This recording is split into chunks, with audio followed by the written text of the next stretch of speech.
Movie शुरू होती है मैक्स नाम की लड़की से जो अपनी गाड़ी में बैठी होती है। वो एक एक्ट्रेस की बेटी थी क्योंकि इसने एक हॉरर मूवी में काम किया था। इसने इतनी अच्छी एक्टिंग की थी कि वो बिल्कुल रियल लगी थी। फिर हम देखते हैं कि मैक्स की माँ कार में आकर बैठ जाती है। इन दोनों माँ बेटी में काफी अच्छी दोस्ती थी। वो दोनों एक साथ गाना गाने लगती हैं और कार चलाने लगती हैं। ये लोग जा ही रहे होते हैं कि इनकी गाड़ी किसी दूसरी गाड़ी से टकरा जाती है और इनका बहुत बुरा एक्सीडेंट होता है। इस एक्सीडेंट की वजह से मैक्स की माँ मारी जाती है। फिर हम देखते हैं कि 3 साल गुजर चुके होते हैं और मैक्स इस फेज से कुछ बाहर आ चुकी है। वो कैफे में अपने दोस्तों के साथ बैठी होती है, एक फीमेल फ्रेंड और एक मेल फ्रेंड जिसका नाम क्रिस होता है। वो तीनों आपस में बातें कर रहे होते हैं कि तभी इस फीमेल फ्रेंड का भाई वहाँ पर आता है और इन्हें कुछ किताबें दिखाता है। इसमें कोई पोस्टर था जिसमें कोई हॉरर मूवी के बारे में बताया गया था। इस मूवी का नाम ब्लड पाथ होता है। वो बताता है कि ये बहुत पुरानी मूवी है और बहुत ज्यादा हॉरर भी थी। ये प्लान किया जा रहा है कि मूवी दोबारा से सिनेमाज में लगाई जाएगी। वो इनसे कहता है कि हमें तो वैसे भी हॉरर चीजें काफी अट्रैक्ट करती हैं, हमें अच्छी भी लगती हैं, क्यों ना हम ये मूवी देखने जाएं, क्योंकि मैंने सच में सुना है कि इस मूवी का कोई जवाब नहीं है। क्या आप जानते हैं कि ये वही मूवी थी जिसमें मैक्स की माँ ने एक्टिंग की थी। मैक्स शुरू में बहुत मना करती है कि नहीं, हम ये मूवी देख के क्या करेंगे, लेकिन आखिर में वो सब लोग इसे अपने साथ ले जाने के लिए तैयार कर लेते हैं और वो लोग फिर ये मूवी देखने जाते हैं। जो लोग मूवी देखने गए थे उसमें मैक्स, क्रिस, मैक्स की फीमेल फ्रेंड, उसका भाई और मैक्स की बहुत पुरानी दोस्त भी होती है। अब हम देखते हैं कि मूवी स्टार्ट हो चुकी है और पूरा सिनेमा लोगों से भरा हुआ है। इसका मतलब ये था कि सब लोग इस मूवी को देखने के लिए बहुत एक्साइटेड थे। अब मूवी स्टार्ट होती है और सब लोग इसमें मगन थे, बहुत एंजॉय कर रहे थे इस मूवी को। लेकिन इसी दौरान एक आदमी जो ड्रिंक कर रहा होता है, उसकी शराब की बोतल नीचे गिर जाती है और रोल होते होते उसमें से शराब बाहर आती रहती है जो कि पूरे फ्लोर पर बिखर जाती है और साथ साथ एक पर्दे पर भी लग जाती है।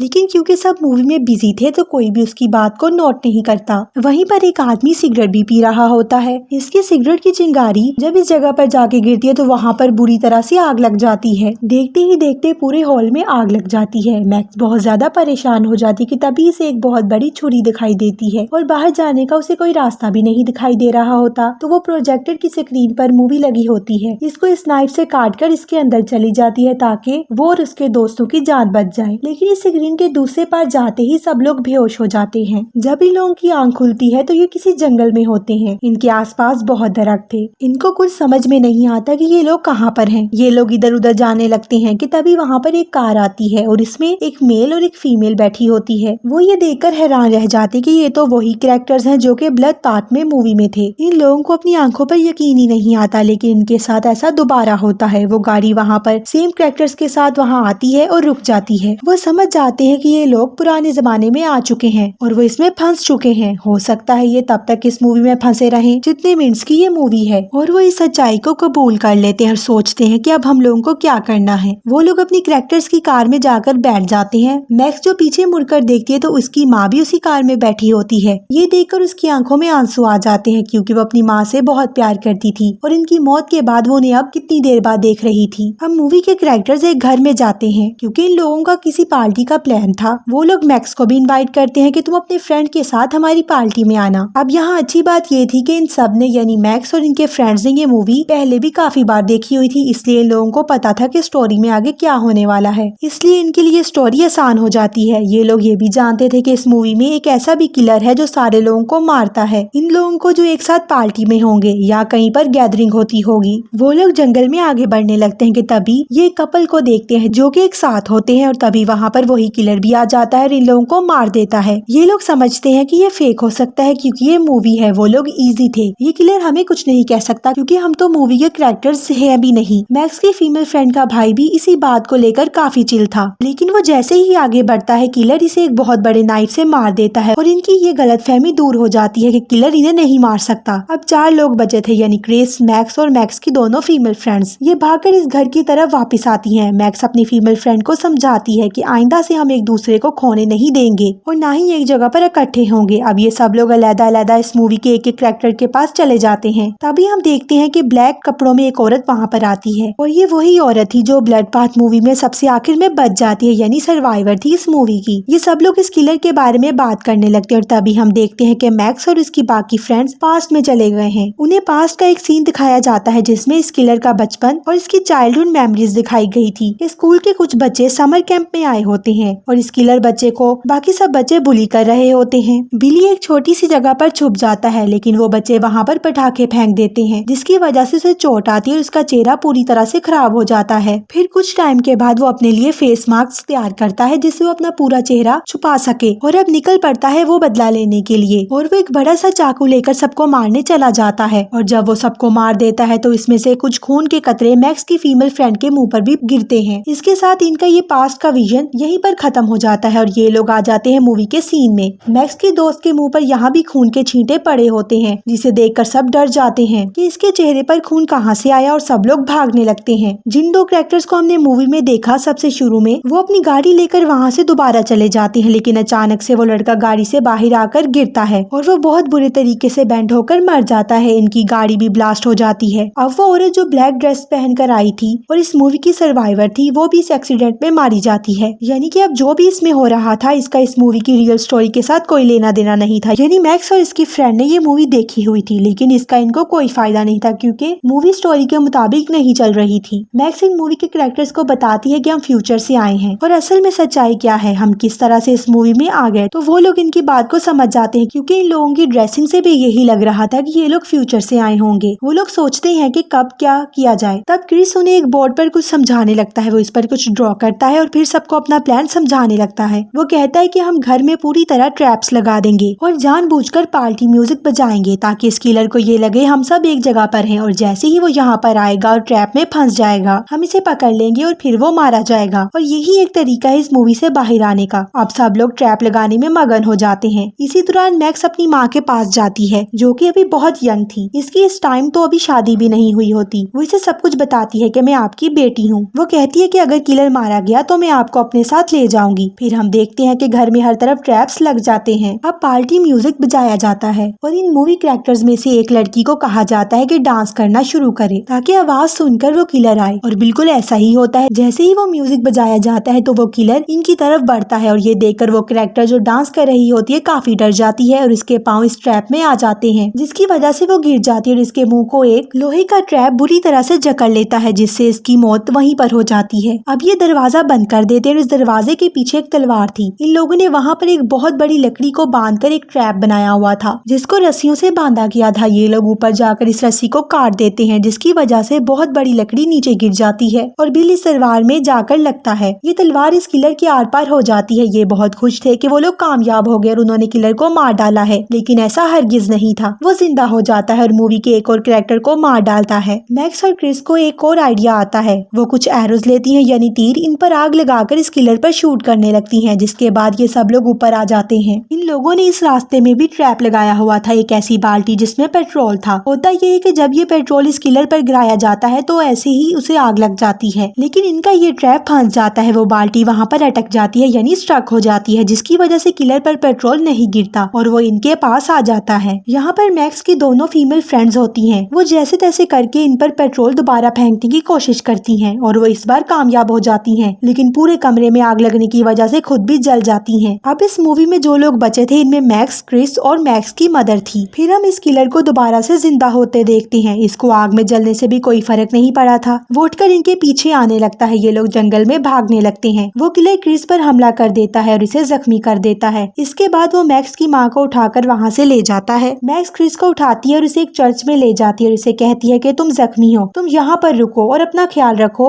और मैं अपनी माँ को लेकर आती हूँ। और वो वहाँ से एक तेज धार वाला टूल उठाती है और इस किलर के पीछे निकल जाती है। मैक्स इन्हें ढूंढने के लिए जंगल में निकल पड़ती है और जल्द ही देखती है कि एक घर में इसकी माँ को कैद किया गया है। वो अपनी माँ को आजाद करती है लेकिन वो किलर भी आ जाता है और इसे बहुत ज्यादा मारता है। मैक्स की माँ जैसे तैसे हिम्मत करके इस किलर को मारती है और फिर मैक्स को लेकर इस चर्च में आ जाती है लेकिन मैक्स की माँ मैक्स के लिए कुर्बानी देना चाहती थी इसलिए वो इस किलर के सामने आ जाती है और चाहती थी कि इस मूवी के आखिर पर मैक्स की जान बच जाए क्योंकि वो एक बहुत प्यारी और एक प्योर लड़की थी और ये भी कि किलर हमेशा के लिए मार दिया जाए। फिर हम चर्च का सीन देखते हैं जहाँ पर क्रिस का काफी खून बह चुका था और वो इस वक्त मर चुकी थी। दूसरी तरफ वो किलर मैक्स की माँ को मार देता है और फिर मैक्स जाती है किलर को मारने के लिए। वो तलवार से इस पर वार करती है और इसका सर इसके जिस्म से अलग कर देती है और इसी के साथ इस ब्लड पाथ मूवी का एंड हो जाता है। और लकीली मैक्स के सारे दोस्त जिंदा हो जाते हैं। ये मूवी से बाहर आते हैं लेकिन बेहोश हो जाते हैं और जब इनको होश आता है ये सब लोग हॉस्पिटल में होते हैं। सब अपनी बॉडीज पर देखते हैं तो इन पर वही चोट के निशान थे जो कि इस मूवी में थे। इसका मतलब ये था ना तो ये कोई ख्वाब देख रहे थे और ना ये उनका कोई फिक्शन था, बल्कि ये रियलिटी थी जो इनके साथ सच में हुआ था। इनके जिस्म पर उसी चोट के निशान थे जिनकी वजह से इनकी मौत हुई है और इसी राज के साथ ये मूवी यहाँ पर खत्म हो जाती है।